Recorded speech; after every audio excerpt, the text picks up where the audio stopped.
Good afternoon. Welcome to this edition of the NITheCS Colloquium. Today, it's a pleasure to introduce one of the NITheCS postdoctoral fellows at Northwest University. Praise Obanya is originally from Nigeria, where she did undergraduate studies, but then she moved to Northwest University to do her master's and PhD in risk analytics. Yeah. And today she's telling us something about her interesting experience at the World Bank, yeah, where she was a World Bank Group Africa Fellow, yeah, one of 26 out of many, many thousand selected participants for this prestigious stage at the World Bank. Yeah. At the moment, she's working in the Center for Space Research, which is not exactly related to the topic of the colloquium. But, you know, we don't care so much about disciplines. So we are very happy that you are operating across disciplines. Yeah. So Praise, thank you very much for being with us. And you're welcome to start your presentation. Thank you. Thank you, Prof, for the introduction. So yeah, as Prof said, I'm a postdoctoral fellow at Northwest University. So there I'm in the Center of Space Research, and there I work on fault detection and diagnostics. So basically, I work on statistical process monitoring. So that's my research focus. But this presentation is based on the work I did with the International Finance Corporation of the World Bank earlier this year. So this presentation, I will start with the genesis. So how did I come about this project? Because like we've just said, it's not what I do in my academic field. So how did I come about this project? So the genesis, I'm going to talk a bit about the World Bank Group Africa Fellowship Program. So that also for anyone who might be interested in it, they can go ahead and apply. It's an annual program. After that, I gave an introduction on the talk of today. Next, we talked about the focus, which is mixed effect model. I'll give a simple example, and then the conclusion. So yeah, the World Bank Group is an international organization. So there are 5 institutions under the World Bank Group. We have the International Bank for Reconstruction and Development.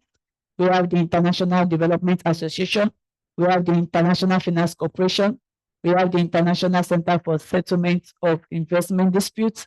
And finally, we have the Multilateral Investment Guarantee Agency. So these are the 5 institutions under the World Bank Group. And the first 2 there, that is the IBRD and the IDA, are specifically referred to as the World Bank itself. So basically, the World Bank is the first 2, and then we have these other 3 collectively, they form the World Bank Group.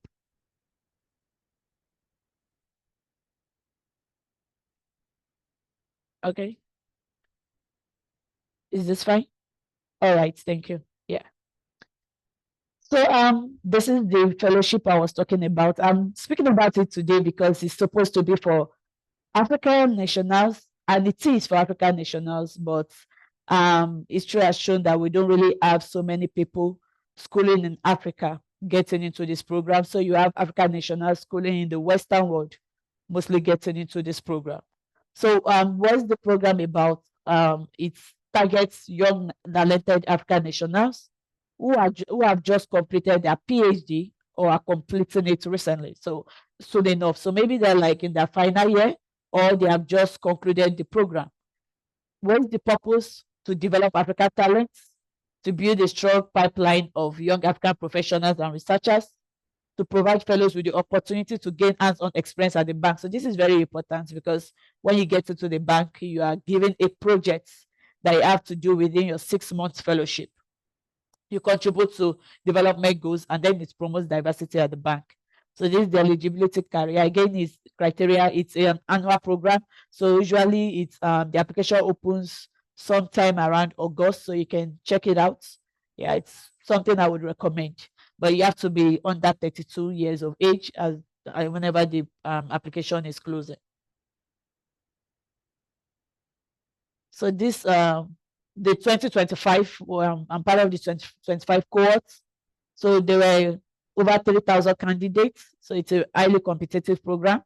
Of over 3,115 were shortlisted, and eventually 26 of us were chosen. So out of the 26 of us, 2 of us are schooling here in South Africa.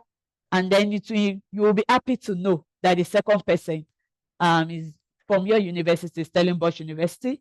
So I think that's a very good one. So that's how I came about working on this. The second paragraph there. So as the World Bank African Fellow, I worked with the risk strategy units in the corporate risk management department.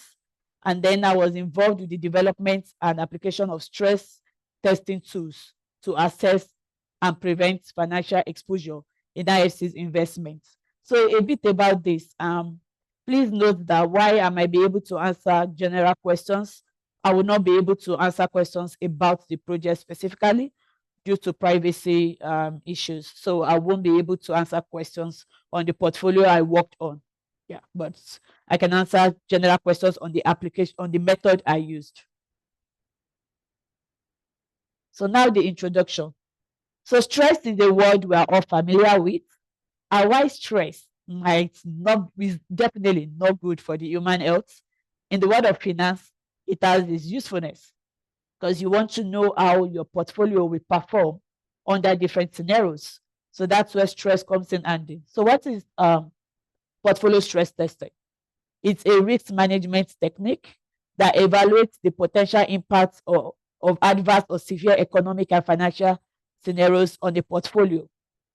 So scenarios would be constructed based on historical situations.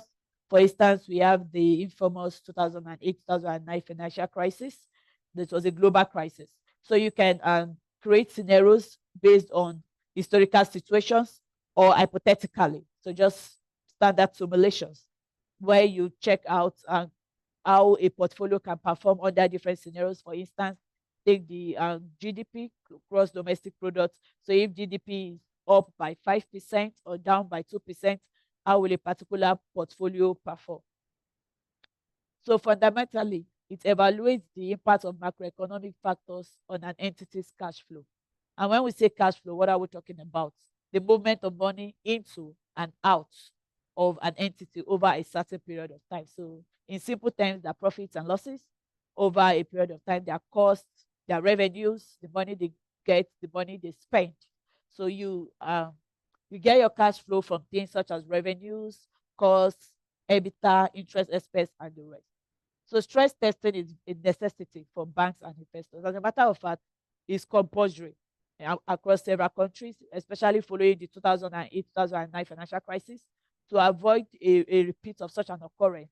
So banks are being mandated to perform stress testing so they can tell how their portfolio will perform under different scenarios. So when you want to perform stress testing, we require regression models because it basically deals with forecasting. To be able to tell how a portfolio will perform in 5 years' time, you need to be able to forecast the rudiments of the things that make up the financial statements of that company, such as the revenues. You need to forecast it. We've not yet gotten there. So by talking 5 years into the future, 3, 4, 10 years, as you will. So you need to be able to try to predict what the financial items would be by that time. And so we do that using what we call regression models. So regression models are what we use to predict future values of the items on financial statement, balance sheet, and income statement. So now we have the traditional stress testing method, which is based on the use of simplified time series regression. So, and then the model that this follows is called the OLS model. So this is it's a very simple model where you try to predict a dependent variable, in this case, Y. Y is your dependent variable. And then you have the intercept, then we have the coefficients of the independent variables from x1 up to xn. So I'm just going to try to explain this in such a way that everyone here can understand. So we have your dependent variable, say the revenues. Now the revenues a company gets is dependent on their sales. And then sales, of course, can be driven by macroeconomic factors, just such as the GDP, such as the inflation. So of course, let me use eggs for instance. So if the price gets way more expensive, of course, maybe before you are buying a dozen eggs, you might be forced to reduce the quantity of eggs you buy, simply because now it's too expensive for you to afford that quantity. So you've already driven down the sales of eggs for a particular company selling eggs. So now, which means the revenues is also going to be lower. So you see how macroeconomic factors can trickle down and affect individual companies. So now you predict using maybe the GDP as the next point I just says. The dependent variable could be revenues, it could be cost, it could be EBITDA, total asset, anything. And then the independent variable could be a combination of any macroeconomic or global factors such as GDP, inflation, interest rate, and foreign exchange rates, world GDP, and world inflation. So now, what's the problem with traditional stress testing? So why is this an issue to use this very simple model? It's a very basic model that it's very easy to apply, very quick. But what are the problems with it? So the OLS model assumes that the effect of each independent variable considered is the same for all companies that make up the portfolio. So it treats, like the comic that says, one size fits all. So one size fits all. It treats every asset in the portfolio as the same. So if you have companies in manufacturing industry in your portfolio, you have companies in oil industry, it treats everything as the same. And this is not ideal, because most times a huge portfolio can be made up of diverse assets of companies from different geographical and geopolitical regions. So I'm going to use a practical example. For instance, like we all are familiar with the 2020 COVID, right? So now tech companies were not as affected affected by the COVID as some other. If anything, they thrived. So because then you saw an uptick in the use of Zoom and other social media networks and all of that, and online meetings. So now if you are using OLS model and then you want to check maybe the effect of something like COVID once again, it's going to give you a very biased results, because at the end of the day, it's treating tech companies the same way it's going to treat consumer products. And that is not true, because while consumer products were affected by COVID, tech companies were not really affected by the COVID. So, but the OLS model does not make that distinction. So it treats every company in the portfolio as the same. And so it's not ideal and it's impractical. Hence the need for a model that incorporates the general effect of a shock across all companies and the specific way each company is being affected. So this brings us to the mixed effect models. So these mixed effect models is also known as multi-level models or hierarchical models. So they are statistical models that contain both fixed and random effects. So these models do not just consider how the general market or a general portfolio is being affected by shocks, but how is that shock affecting each individual company within that portfolio? So that's the main focus of what we'll be looking at today. So they're specifically designed for data structures where observations are nested. So when you say observations are nested, so again, like I said, a portfolio is made up of different investments, different companies. So say we have 100 companies. So now you have time series data for each of these companies over a period of time. So say from 2009 to 2020, you have data for company A. From 2009 to 2020, you have data for company B, company C, and so on and so forth. So what the mixed effect model does is for your predictions that you do, it factors in how all of these companies are being affected by a particular shock, and then how is it affecting each company individually. So MEMs allow independent variables to have a common fixed impact across all companies, while also permitting these companies to have unique response sensitivities. So I think another example we can talk about is when you deal with import and exports. So we have some companies that are based on importation of things, so maybe to produce whatever finished products, they have to import the materials they use. And then say we have this other company, they're also into production, but they're not importing their raw materials. They are using local materials for whatever finished products. At the end of the day, we talk about a macroeconomic variable such as the forex exchange, foreign exchange, forex. The company that deals with importation of things is likely to be more affected by changes in foreign exchange than the one that is not importing anything and is just using locally made products. So the mixed effect models allow us to be able to make this distinguishment. So basically, MEFs decompose the OLS coefficient into two distinct components where we have the fixed effect and then the random effect. So this addresses the limitations of the traditional approach, which again treats every asset in the portfolio as the same. So rather than doing that, this displays into two distinct process components. So we have the fixed effect, which is constant across all companies in the portfolio. So it's one single value, constant across all companies in the portfolio. When I give an example later on, we'll get to see that exactly. So this represents the systemic risk factors, and then it captures the macroeconomic stress scenario across the entire portfolio. So this singular value tells you essentially how every company under this portfolio performs. So if you have like a fixed effect of say beta, that's the variable we use to represent it, of 1. So it means for each increase in this macroeconomic variable, whatever it might be that you're considering, each increase in a unit of it also leads to an increase in a unit of the dependent variable. So for instance, if the coefficient of GDP is 1, then it means that each time GDP increases by 1, then maybe the revenues of the company also increases by 1 unit.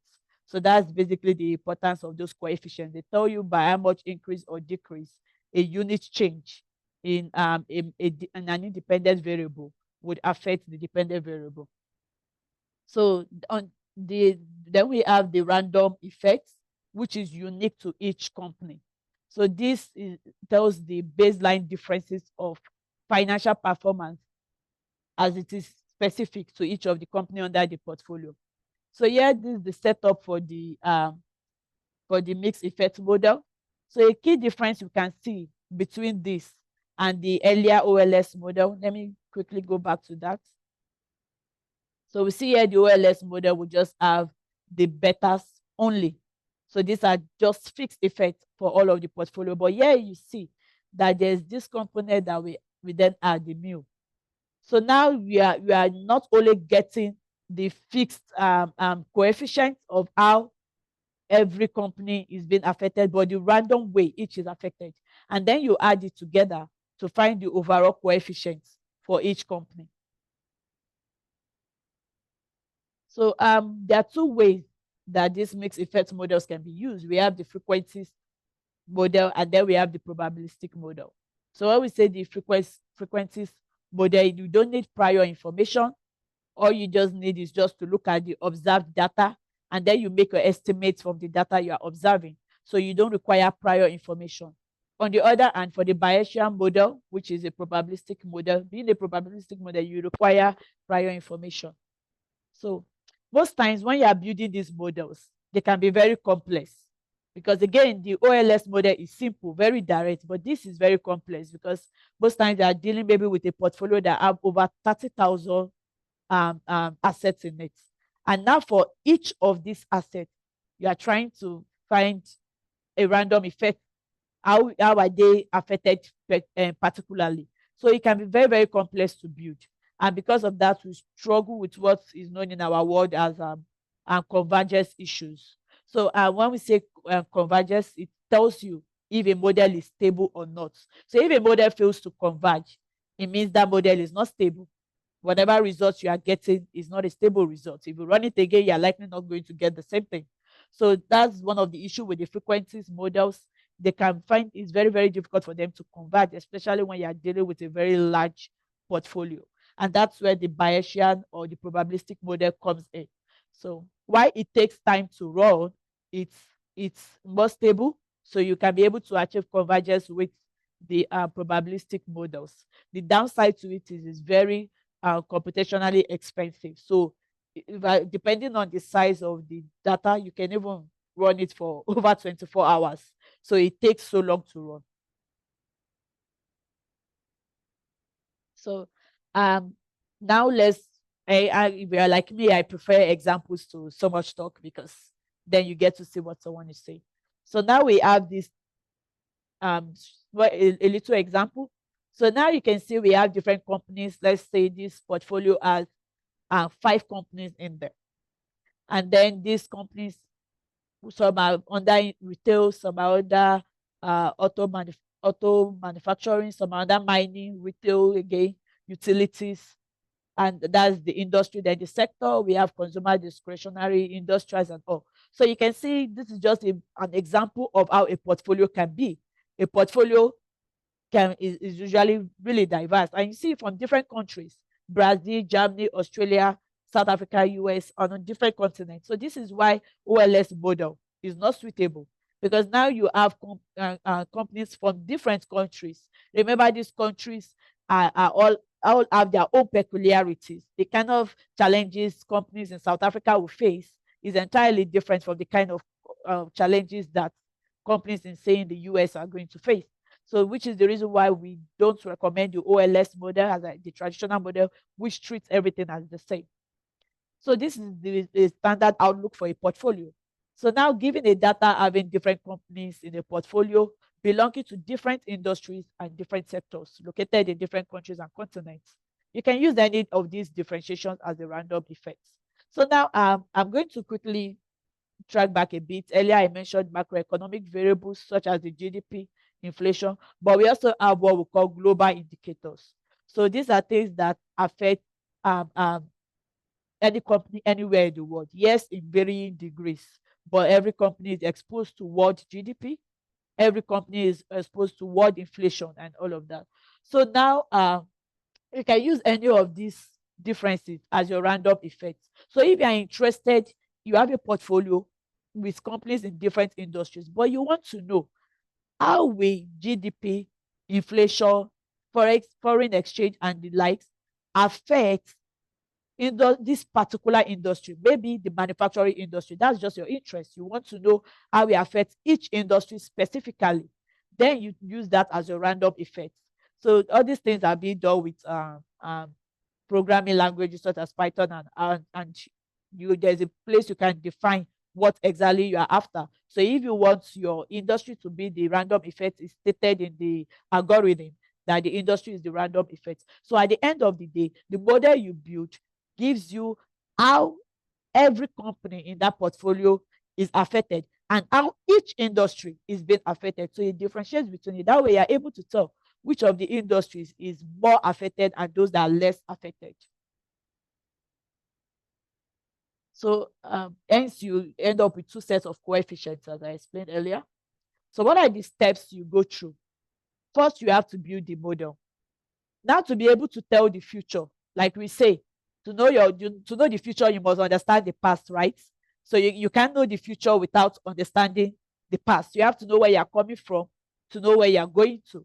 So to build the model, you first have to have access to historical data. So like, how has the company been performing in the past? What were their revenues in years past? What were the costs in years past? The EBITDA from past years. So when you have the information from past years, you can feed that information into the model and then build a model that you can then use to tell the future. So again, so that is very important. You need historical data. Then you need scenario definition. So the scenario definition, unfortunately, this is not something that is usually available. I must say financial companies are very shy about giving out their data. So it's not something you can easily get. So most companies, they generate it internally. So like they try to predict, okay, what could be the world financial issues in next 5 years. If there is a war, how will the war affect the macroeconomic variables? If we have a repeat of COVID, how will it affect the macroeconomic variables? So they try to simulate data, and then we have some companies that specifically do that. We have companies like Moody's. Moody's is a very big financial company, so they do, but they don't make it publicly available. So you have to have access to be able to use it. So now you have your scenarios data. It could be for a forecast horizon for 2 to 3 years or more. And then it specifies simultaneous prolonged negative trend. So negative trend. So if GDP is falling while inflation is rising, how will this portfolio perform? Will this portfolio be able to stand the test of time? That is basically what you are checking for. Will this portfolio be able to endure, or will it collapse? So you forecast and then you apply scenario inputs. Then after that, you generate your financial statement, because now that you have a model, it's easy to then predict the future possible values. Again, there is no model that is absolute. A model can always be improved upon, but at least you have a pretty good idea of how a portfolio might perform. And then once you've done that, you can check, will this company lose so much money? Will this company still be able to generate income regardless of how the world situation might be 2-3 years from now? So another thing that we do at this stage, which I won't delve into due to the technicality, is when we then talk about probability of default. Because again, your goal, the whole purpose of this is to know if the company can survive. That is the baseline. You want to know if this company can survive adverse scenarios. So what we do at this stage is we then try to do what we call default probability, and try to check if the company will default. That means it won't be able to hold up or whatever debt it has. So that's usually the baseline. And then now, if you know if this company will not be able to survive, you try to find a way to hedge your portfolio. You try to look for other things you can bring in, maybe invest, diversify your portfolio a bit more in such a way that when financial crisis arise, say, repeat again, I'm going to keep using the two most common ones we've had recently: 2008 financial crisis and the 2020 COVID and crisis that led to financial crisis as well. So if those things occur again, then you know, okay, this portfolio will be able to survive. So what are the basic requirements for building the model specifically? The previous slide, the general things you need for stress testing. But now, what are the specific things you need? You need a panel data. So for every company we call it panel data, for every company under the portfolio, you need the historical time series. Then you need their financials. It's very important. Again, you cannot predict the future without knowing the past. So you need their financials. And then you need historical data on macroeconomic variables, because these are your independent variables. So you need them. You need the dependent variable information and then the independent variable information. Then you need to estimate. Again, all of this is done by the algorithm, so it's not really something that you need to worry much about. So when you're using frequencies models, it makes use of what we call the maximum likelihood. So it just looks at the values directly, estimates the errors, and then try to get which one will be best for prediction. But when you are dealing with the probabilistic model, so that makes use of Monte Carlo. So it does repeated trial. It's like a trial and error thing until you find what it thinks is the most suitable. So that's the reason why you need to start with what we call a reasonable prior. So since it deals with is a probabilistic measure, it's like pulling a random number out of a hat. So maybe it says the coefficient should maybe be 5. You could just use any number. But the problem with this method is if you don't have a reasonable prior, then it could run for so long. I remember when I was working at the bank, I tried this little thing where I did not give it a reasonable prior, and then the model ran for over 24 hours. It ran for so long. But by the time I gave it a reasonable prior, it ran for just 6 hours, and then it was done.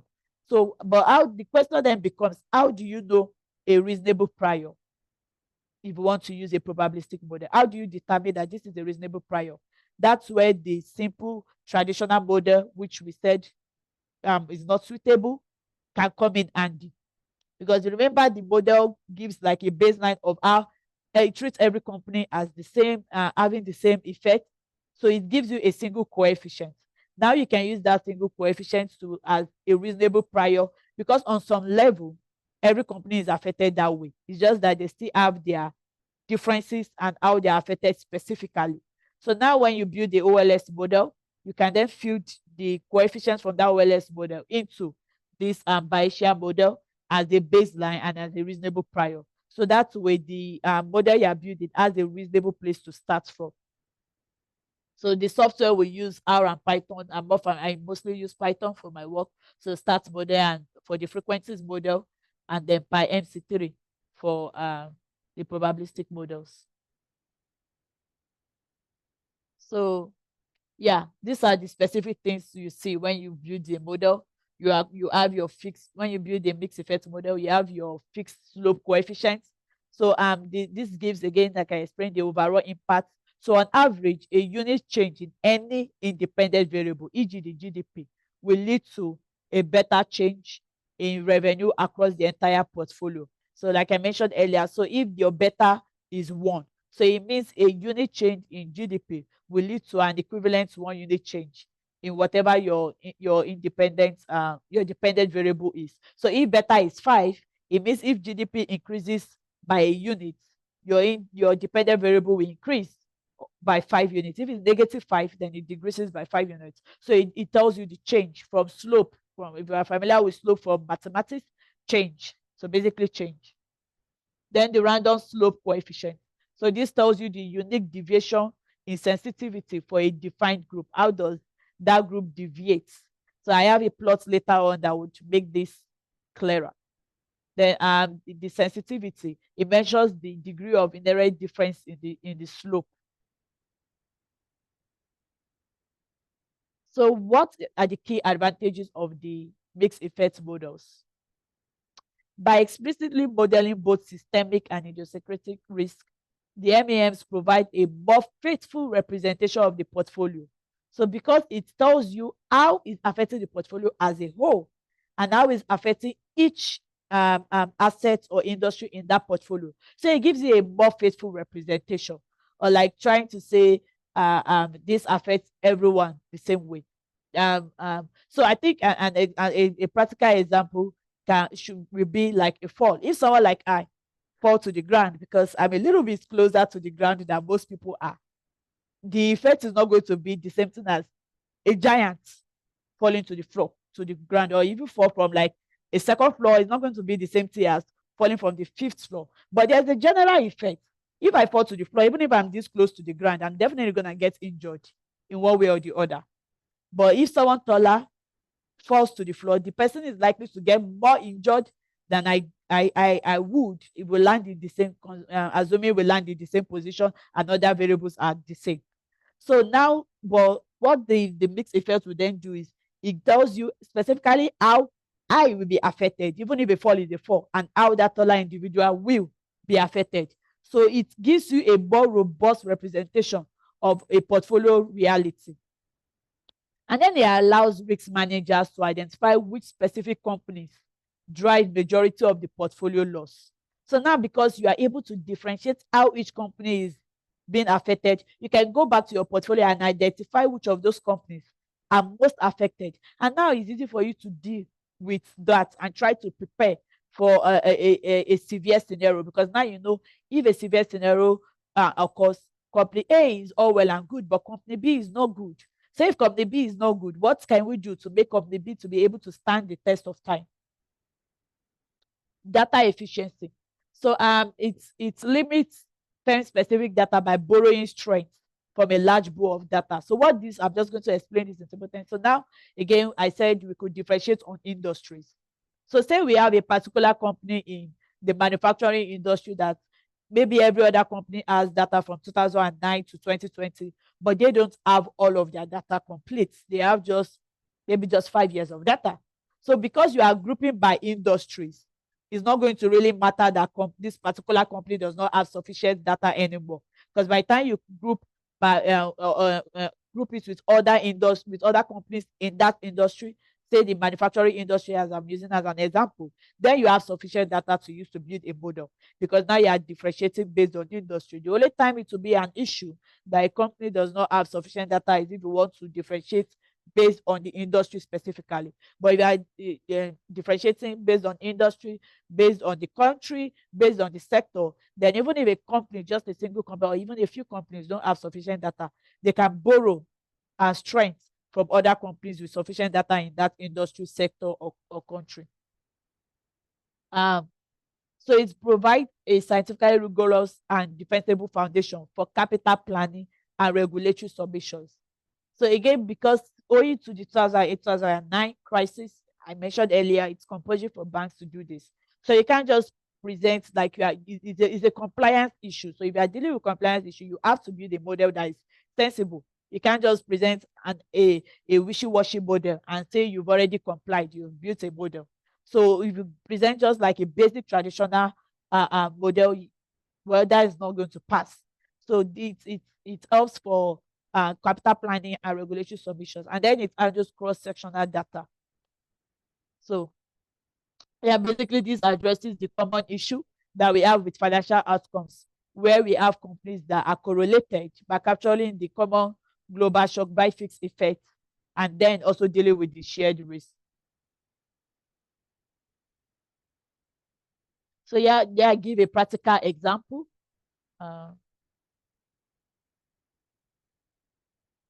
So I think it's lagging a bit. Okay. So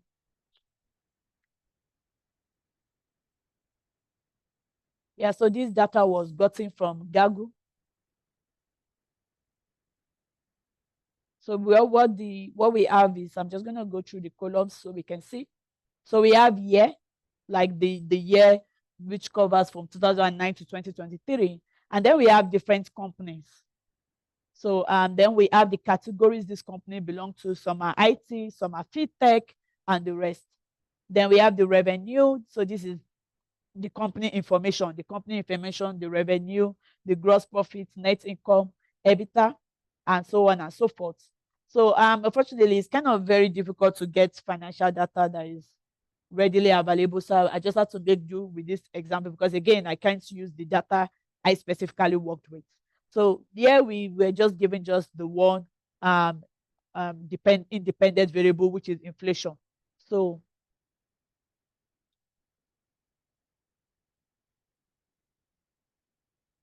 that's just the outlook of the data. So for this model, in the next slide, I'm going to show you the specific difference between the traditional models and then the mixed effect models. So yeah, so for this data, the things I did, I built the OLS model, right? So I can show the difference between when you get results using the OLS model and when you get results using the mixed effect model. So I made these two dependent variables, the returns of revenues and the EBITDA returns. Then the single independent variable from the data, the inflation rate. So now compare between the two of them using some metrics. So what will be the model? There are certain metrics we use to know if this model is good. So we have metrics such as the R-square, the root mean square error, and the mean absolute error. So like then this way we visualize the plot so we can see exactly how both models differ. Then visualize the fixed and random effect of the mixed effect model. So now what is the R-square? So I mentioned there are some metrics we can use to tell if a model is good. So the first one is the R-square. Now it tells the proportion of variance in the dependent variable that is predictable by the independent variable. So basically that's a lot of technical stuff. But so the closer to 1, we can have an R-square that is greater than 1, or equivalent, or say 100%, 100%, depending on if you are looking at it in percentages. So the highest R-square value you can have is 1 or 100%. So what that tells you is if you have a R-square of 0.8, it means that the variance that is in the dependent variable is explained by the independent variable up to 80%. 80% of this variance is being explained. And that's a good thing, because you want a model that can explain the variance that exists in your portfolio or your data sets. So now the higher the R square, the better the model. So take note of that when we're comparing between the OLS model and the mixed effect model. So the higher the R square, the better the model. And then we have what we call the root mean square error and the mean absolute error, which I'm not going to go into details. But what I think we need to know from this is the lower it is, the better the model. So you don't want your errors to be so large. So if you have a smaller root mean square error and a smaller mean absolute error, then that is a better model. So it's a neat trick to be able to determine which model you should go with. So in summary, R squared tells if the relationship between the variables are meaningful. The relationship between your dependent and independent variables, is it meaningful? R squared tells you that. Then the root mean square error tells you if your model is stable or if it's suffering from massive errors. So if the errors are massive, then there's an issue with your model. And then the mean absolute error tells the expected typical size of an error. So now, get to the results, the data we just spoke about. So this the data I showed you on Gaggle is a very small data, less than 200 rows. So because of that, I differentiated on company level. So for each company, the individual company was taken as the random effects. So the goal was to find how the inflation is affecting the entire portfolio and how inflation is affecting the specific companies. There were about 14 companies thereabouts. Now, if you look at this first plot, I don't know, unfortunately, the values, can you see the values? The R square, is it clear? Okay, all right, let me just, because I can't really see from this angle. So we can see here the R square is for the OLS model. So the first one there is the OLS model. The other two slides are the mixed effect model, the one where I said it's better. And then the two types of it, the probabilistic and the frequencies. So we can see the OLS model, the R square. Again, remember the higher the R square, the better. Yeah, for the first one, it's just 0.0071, which is 0.7%. Like, it's very small, right? It's very, very small. But by the time when you compare it to the MEM, you see that it's almost 50%, 49%. So you can see a huge increase in the R square. Again, the higher the R square, the better. So we go from just 0.7% to 49%, because now it's not just capturing how the inflation affects the entire portfolio, but how it affects each company in that portfolio. So because it does that, it's able to capture both systemic risk and then the risk that is unique to each company, thus leading to a better model. We can see the same thing with the root mean square error and the mean absolute error, where we have smaller values in the mixed effect model that we do in the OLS model. So this tells you that truly building a mixed effect model is superior to building an OLS model. For the sake of time, I'm going to skip. We see the same thing with EBITDA. I did the test for both revenues and EBITDA, and then we get the same results. So here now, this is where we can then see clearly the fixed and the fixed effect and the random effects. So now remember I mentioned we have about 14 companies. So but before I come to the one on the right, I will discuss the one on the left. So we can see this is a distribution of the random slope deviations, a distribution of the deviations. So the middle line, the broken line there, is the center, that is the fixed effect. And then we can see how each company changes from that fixed effect. So if you see, you can see on the plot, some companies are to the right side, some are to the left, the deviations. So those on the right, you see they are more sensitive to inflation, because that what this simply means is if inflation on a general ground has a coefficient of 1, then if a company's random effect is 0.2, then it means the overall effect is 1.02. So that means when on the average a unit increase in inflation, we change the company's maybe revenues by also a unit on an average for this specific company, rather than changing it for a unit, because the random effect is 0.2, is changing it by 1.0.2. So that is the addition of the fixed coefficient to the random coefficient. So this is how they deviate. And then on the right side, I think that's a better explanation. So we can see the baseline, this red line here represent the fixed slope. And then you can see that there are some companies that are above this fixed slope and some are below it. So those above are more sensitive, which means inflation affects them more than those below. Those that are below are less sensitive to inflation. So we see the same thing, but this time around with EBITDA, where we have some companies that are more sensitive to inflation and some that are less sensitive to inflation. So now the conclusion: portfolio stress testing is a vital aspect of risk management. So it's something that is important. In fact, it is mandatory, not just is important, it's mandatory. It's under compliance things that banks and some other investment companies have to do. You just have to do it. So, but traditional methods like simple pool regression are too simplistic for modern diverse portfolios. So if you are dealing with a portfolio that is very diverse, you cannot rely on OLS model because they are too simple. Reason being that they treat every asset and every company in a portfolio the same way. So they act as if they all react to shock exactly the same way. But on the other hand, mixed effect models are uniquely suited for nested financial data. So they capture the market-wide systemic stress and also the random effect.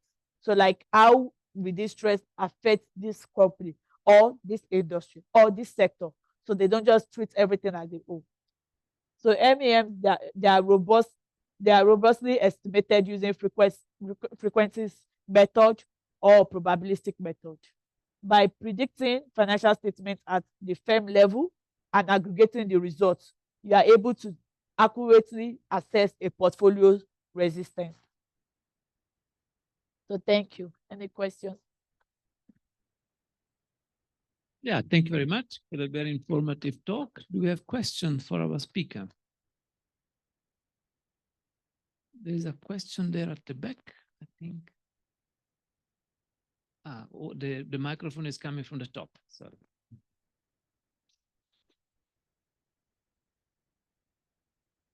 Thank you, Price, for that interesting talk. Just wondering, can I have one company as a predictor of the other?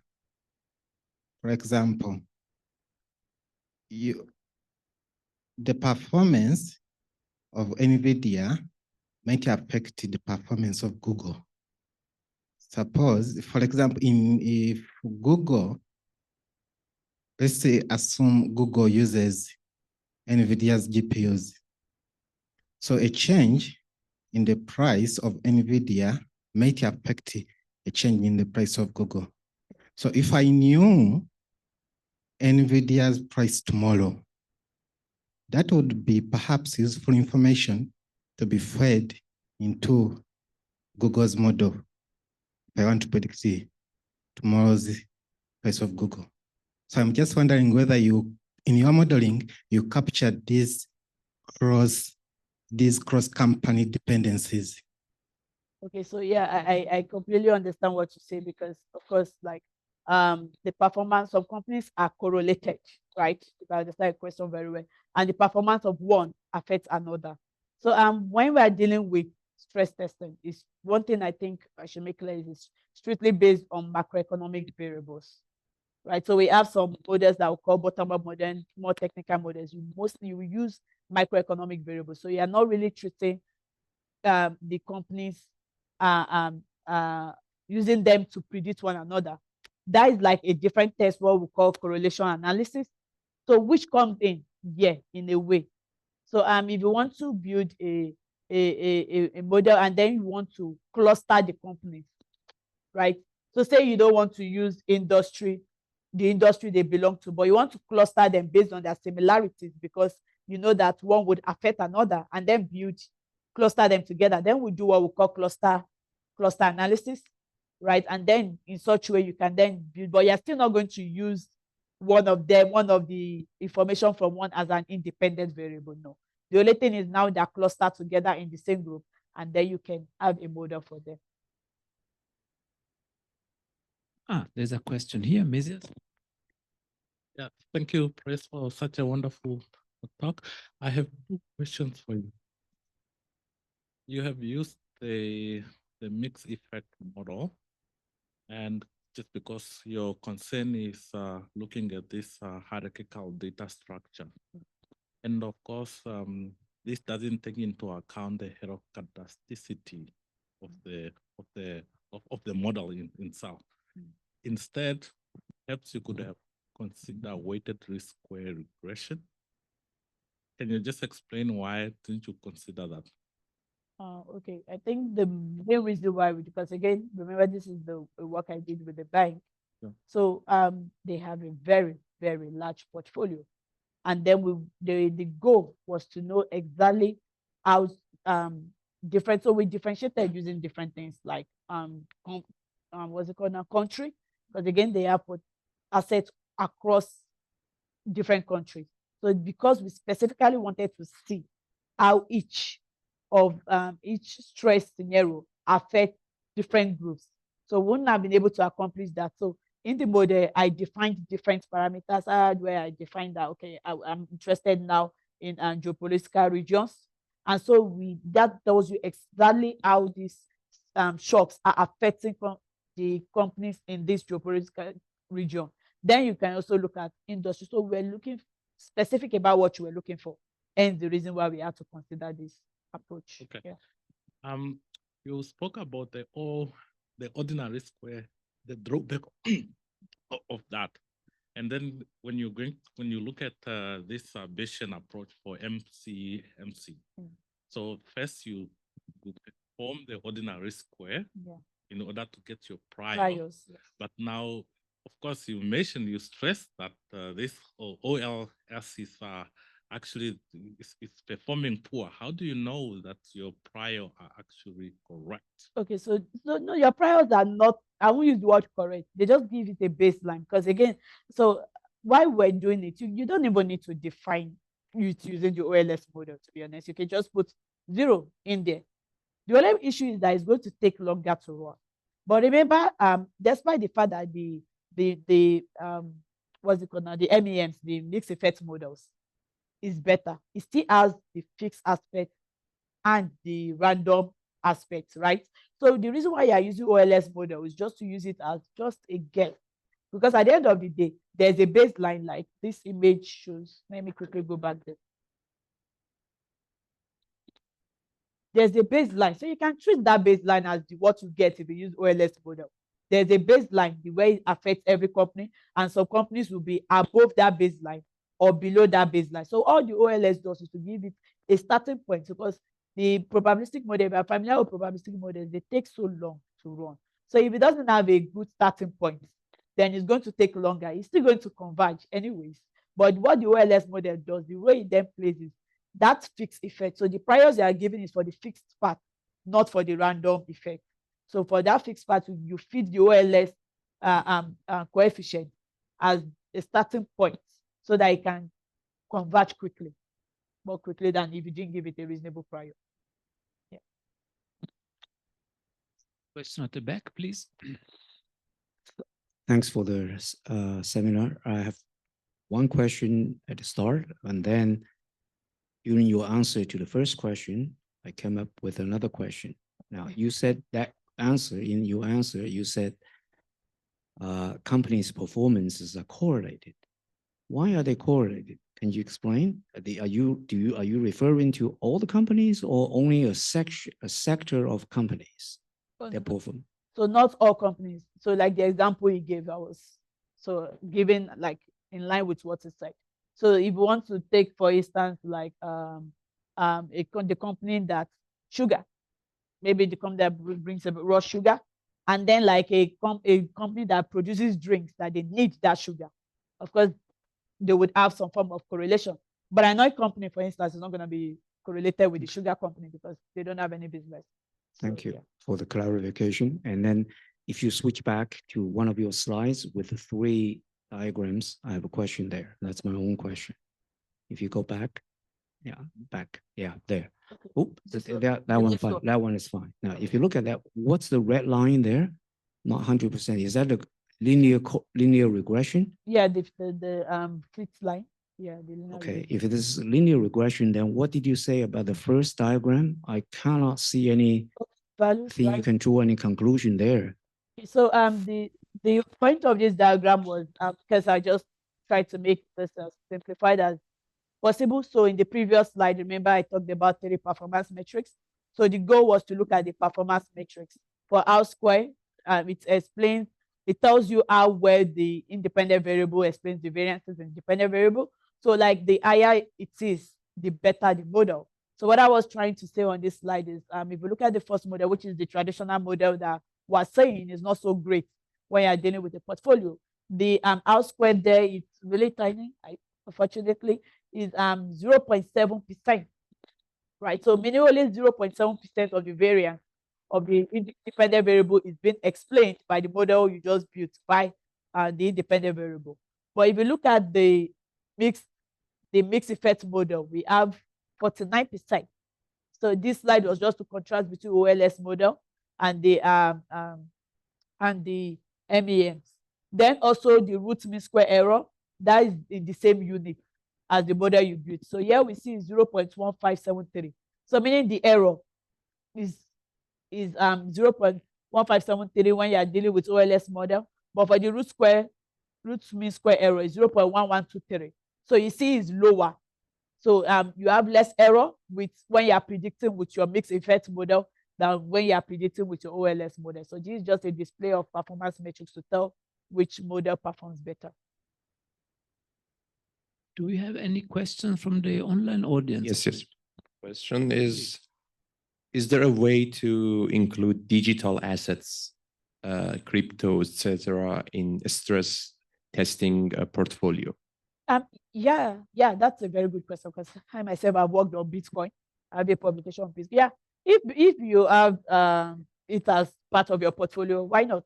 But the thing is, because of course this market is why initially I remember one of the introduction of my paper on Bitcoin, some will argue that it's not really an asset because of how unpredictable it can be. But yes, you can also apply this to crypto if you have it as your portfolio. Sure. Can we maybe give Yeah, it has access. Beasley, please, Beasley, you're welcome to ask your question. Okay, thank you very much for the opportunity. I have 2 questions. The first one is on model adequacy metrics, the metrics like R square, RMSE, and MAE. I just wanted to know if there is a way or sort of a minimum accepted in industry, or a minimum accepted values, let's say for R square. Is there a minimum accepted value that if a model fails to attain such a value, we would not accept it for adoption? Or what is the best way when one is drafting a stress testing framework for a company to say, how should one put it in a stress testing framework for a company? That's my first question. And then I go on to the second question. My second question is, I'm asking this from a practitioner point of view. I'm actually a risk officer at a bank in Zimbabwe. So this is a very practical question for me. It's in relation to in the industry that I operate in. For example, in Zimbabwe, the industry is sort of highly informalized. So you have a big issue of trying to say, let's say you're giving loans to SMEs. The macroeconomic, especially the data quality and the macroeconomic variables, there might appear to be less relation between such macroeconomic variables and the key metrics. So how would one go about when one is trying to design stress testing scenarios in such instances where the industry is highly informalized and it seems the relation between the macroeconomic variables and the metrics that one is tracking, it seems the relation is just, it's not really coming out. So those are my 2 questions. Thank you. Let me start with the first one, which is the most straightforward answer. So I would not say there is a baseline, but like I made the statement, a model can always be improved. So when you are building a model, it's your responsibility to try everything, every form of analysis. There are many things I did that I did not go into here in this presentation. So I won't say there's a baseline, but we just know that, for instance, the R square, you cannot have a R square that is more than 1 anyways. So it will always lie between 0 and 1. Can have an R square that's more than 1. But I don't know of any baseline when they say if it's not up to this, then it's not a good model. No. But what we can do is to then compare between different models you have built. And then the goal is to try and see ways you can improve the model. So as the model improves, you will see the R square and the RMSE and the MEA changes accordingly. So that's that. Then for the second part of the question, this leads me to one of the questions Prof asked me, because again, like I said, in my postdoc, I work on statistical process monitoring, which if you want to contact me on that, so that is fine. Permutation entropy is what I use for that. So he asked me a question that, do I prefer working with financial data or industry data? And then I said, the issue with financial data is there are so many variables that sometimes it's even hard to explain what is going on. Or like when I'm working with industrial data, I know that pressure is pressure, temperature is pressure. So there's no quick and fast answer to that. But I think the best way I would say is if we are not sure which macroeconomic variable is affecting a particular independent variable, maybe the revenues, then you can do what I did. I think I did something like that where you try to do a correlation analysis to see which one at least this independent variable is most correlated with. That's where you can be able to tell which macroeconomic variables to use as the independent variables, since the dependent variable seems to be more correlated with such and such variable. That's one way you can do it. Another way is if you have a large portfolio, then those are just some companies. Then that's where this mixed effect model comes in. So if you want to differentiate, maybe rather than just looking at only, is this Zimbabwe or Zambia now? I don't remember. But you can then look at it under the whole of, say, SADC region. So you just put it along with every other company in that particular region if it's a very large portfolio, and then study it just that way. But if it's only that specific country and you are not sure which macroeconomic variables to do, so we can always start with a correlation analysis to see which independent variables the dependent variable you are considering is most related to, and then build your model based on the results you get. I don't know if that answers your questions.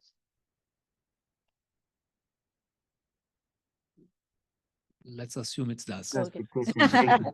Oh, it's fast. So if there are no further questions, then praise. Thank you very much Thank for you. your very nice talk. you so Thank much. you. There is a very nice magazine inside. Oh, yeah. Thank Thank you so much. And please join us outside for some drinks and snack. And of course, thank you very much to the online participants as well. Thank you. And we'll see you again next Monday. Thank you. Thank you.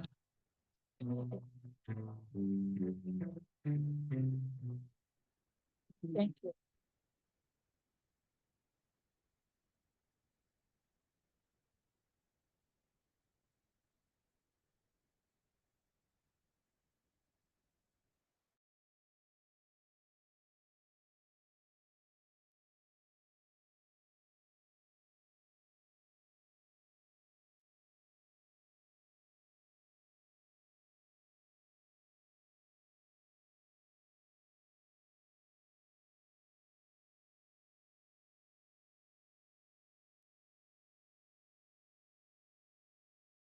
No, I have a beefy setup at home.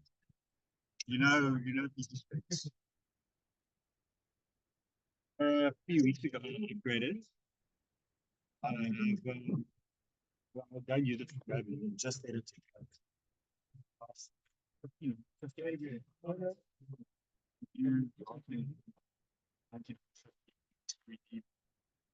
So it's dropping crazy bugs.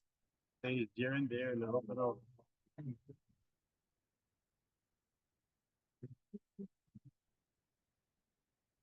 we'll get out. So